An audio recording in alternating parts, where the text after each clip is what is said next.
Bateri. LCD bateri. Screen dia gelap. Bukan LCD lah. My phone tak boleh on. I think the charging got problem. Front screen got a problem at the side there. So it's like something like a bleeding, something like that. Phone bleeding. My phone got completely wrecked, so I'm here to get it fixed. I think it's just the screen that's broken, but I'm not sure if there's anything else that's an issue. So I broke my screen, so I had to get the screen replaced. I changed my daughter's iPhone 7 Plus battery. Yeah. Saya tukar bateri. Saya tukar bateri phone. Battery replacement. I want to change my protector. Yeah. Repair phone crack, LCD blind, dia bawa jaduan hitam, jatuh. I had a cracked screen on my phone. Phone anak lah sebab dia tak boleh on. Dia tak boleh on. Memang cepat lah. Sini memang cepat. SPR ni cepat. Alright, yes, 5 star man. So it's good, it's very good. Friendly. Itu friendly, quite friendly.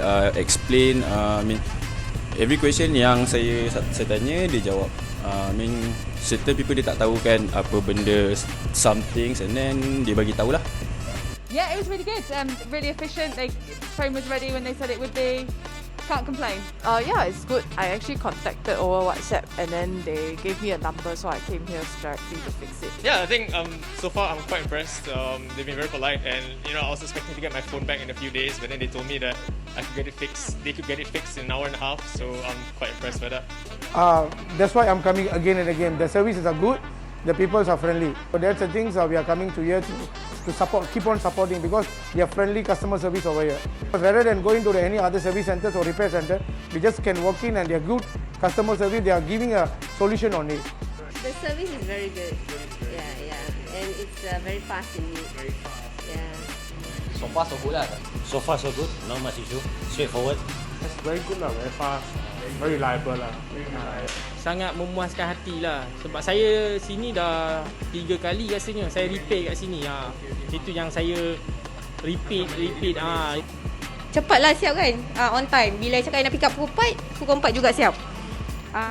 Of course, I already recommended in Google. So if you check my rating and my comment, so that I think more than 100 people already find it useful. So Yeah, definitely. It's very fast. Yes, of course. Sebab tu phone anak saya pun saya suruh dia hantar sini semalam. I would recommend this shop to my brother since dia punya phone pun dah ada problem, tapi to another my friends, yeah, sure, why not? Okay. Yes, and I would definitely come back and use again if I needed to. Of course. Okay. I think yes. Definitely. Yeah, I recommend a few already lah. They also came here. Yeah. So far, I have a very good first impression. So right now, I would say I don't see why not lah. Yeah, for sure. Easy. Ya, saya akan recommend kan. Sebab dua handset saya, yang ni saya repair isteri saya punya. Definitely. Yeah, definitely we will recommend to other friends and family members.